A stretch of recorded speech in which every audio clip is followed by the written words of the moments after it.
But our sport is our life. So whatever goes on in your life is your sport.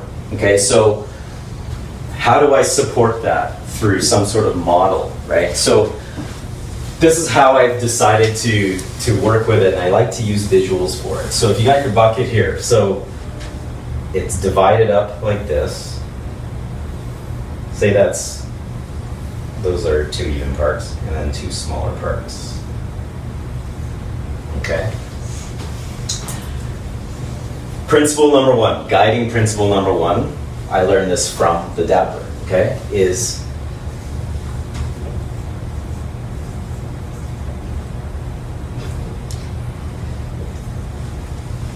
show up. Okay, so if you don't get dressed, you don't show up at the gym or the park or wherever you're playing workout, you just don't show up. There's no chance. There's not even a chance to fail, right? So you need to show up.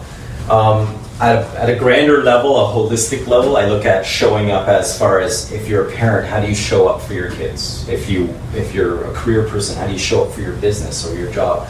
Ultimately, high level, once we have everything in the way that we want it, we want to show up the best we can. I used to ask my staff, I go, okay, the 5 a.m. shift, when you come in the morning to open the gym at 5 a.m., which is you got to be there at 15 minutes to 5, what do you need to be 100% of you at that hour for your entire 6-hour shift, right? What do you need to be 100% of the time? Because that's what I need. I can't have you asleep at the front desk at any time during your shift. So what do you need? And then they go around the table and they talk about what they need. Well, I need this. I need to get up at this time. I do need my coffee. I need to eat. I don't need to eat. Like, what do you need to show up, right? So when I'm talking to people about their workouts and their job and what they want to do, it's like, what is it that you could physically provide yourself that will make you even better at showing up? Okay, so showing up's the first one. Okay, second one.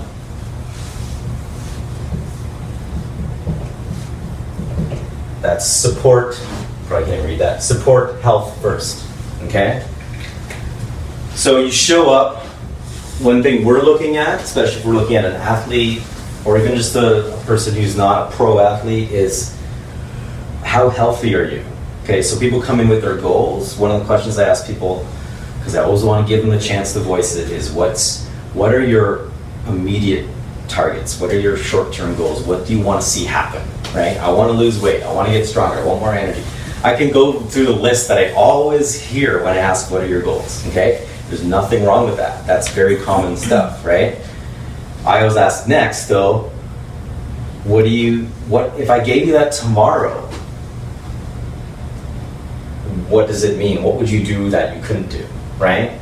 So supporting health first allows us to be able to invest in health, invest in our bodies. So if you do want to have a 48-inch vertical jump, we have to prepare your body for that. We got to make you healthy. So we get athletes that want to get more playing time, that want to make the team, that want to do this, do that, and go, well, you don't have enough fitness even as a regular person yet to perform at the level they want you to perform at, to actually show them your stuff. So we got to make you healthier, okay? For people like us, health is priority, right? So support health first. So are we eating right? Are we moving right? Are we mobile? Can we do the things that we need to do in order for us to ask you to do the next thing that's going to get you to the things that you wanted for your short-term goals, right? Because quite often people don't realize what's involved in losing a ton of weight or having consistent energy, right? Feeling good in their body and their joints and stuff. So there's a lot of things that have to happen before you start to see those benefits sometimes. Okay, so support health first. The third one is, once you know what those objectives are,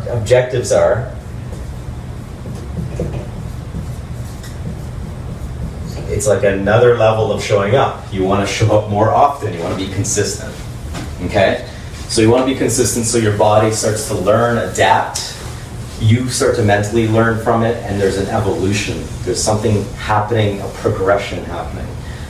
It's our job sometimes to show you what that looks like, so it kind of keeps you interested and engaged.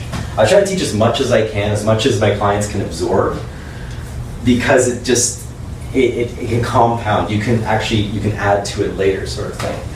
I'm working with a group right now, a private email group, like accountability group right now, and it's all done online. Some of them I'm training, but for the most part, I'm just helping them with their goals. I go, do what you know right now. If I send you a whole bunch of programs, it would just overwhelm you, right? It'd be so hard to even predict what will work for you. So just start with, if you know how to walk, start with going for a walk, and then just start building on that, and then we'll worry about the other stuff later. So just be consistent and just keep going, okay? The next one is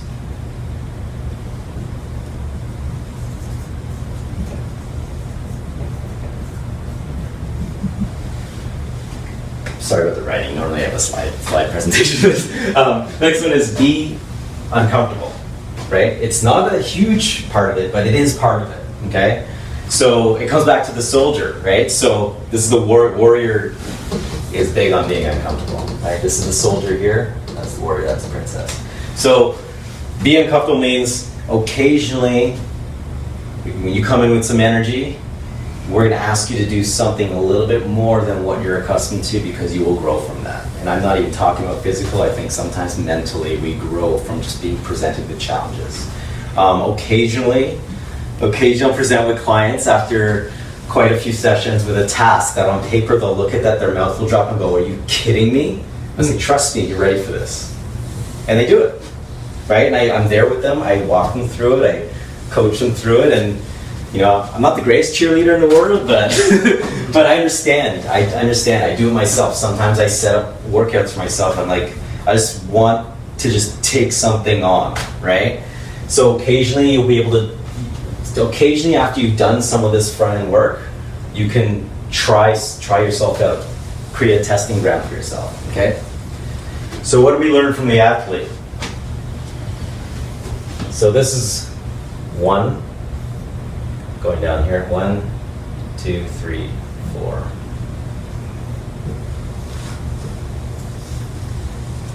So the fifth one is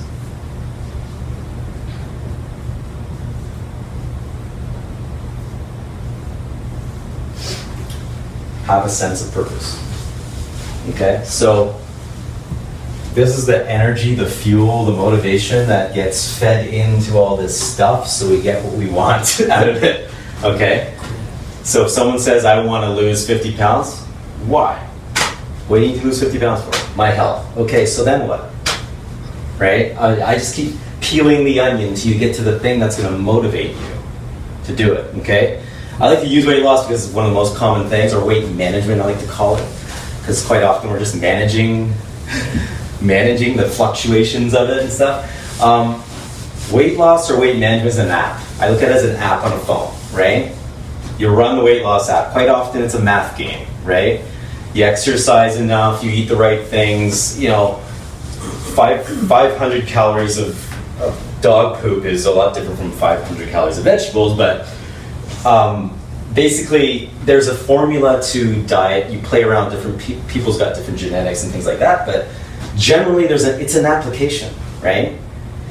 But if you, like my last phone, if I tried to download an app and try to use it on my last phone, my old shitty phone, I could not run the app. I need a better operating software, okay? So sometimes what gets us into these challenges is old thinking, right? So if we want to run the app, we need to rearrange the operating software that we're running the app on, okay? That's the sense of purpose. So I have some of the most casual conversations with people and I just go, if you have it all your way, what would it look like? And then there's like I never thought of that, you know, and then, well, let's play around. And sometimes I can't answer the question right away. Come back a week later, like, just start chirping like crazy, or I get a long email or something, right? I used to match trainers with I had 40 trainers at the other club that I had to match with members as they come in. They have requests, right? So I do a lot of Q&A with that member on the phone find the immediate targets, run the checklist of targets, right? And I go, okay, after all that, what is your long-term vision, right? I'm on the phone, I get a whole bunch of silence on the phone, because they've never been asked that before. What is your long-term vision? What are you going to apply this to? Okay? Well, I have grandkids on the way, and I'd like to go skiing with them, right? Okay, that's an experience you want to have now. An experience you're motivated to have. If you, like, you can't do that now because you're not physically able to do it. So now that you're physically able to do it, you can have an experience, right? Now kind of limb up a little bit more, right? So that's feeding. So now walking lunges aren't just walking lunges. They're like walking lunges without a purpose. They suck. I almost swore there. They suck, right? But walking lunges with a sense of purpose is a completely different thing, right?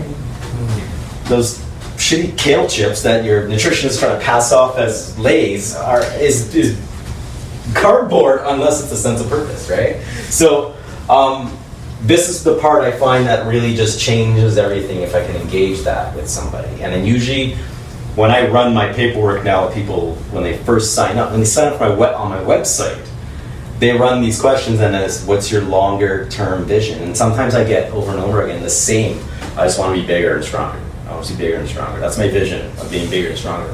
Right? And I'll get that a lot of the younger guys and stuff. Right? But I know someday I'm going to find the thing that's going to motivate them, right? To do the work. You know what it's like to get strong, right? It's hard work. Yeah. Right? So that's how I developed. I went to my architect and I said, help me come up with 5 principles. And I pulled these things out from that creating a model that I sort of run what I do with people from, right? So it's a guideline. So that's pretty much what I've drawn from this as far as some of the actionable stuff that you have from these archetypes. So I have you guys to thank, and all the members who walked into the gym, the 500-600 visits a day at the other gym I was at, observing to realize what these types were to get this information, right? And I'm always asking questions, that's why. That's just the way I am. I'm very curious. And I needed to make sense of it all, and that's how I came up with this model.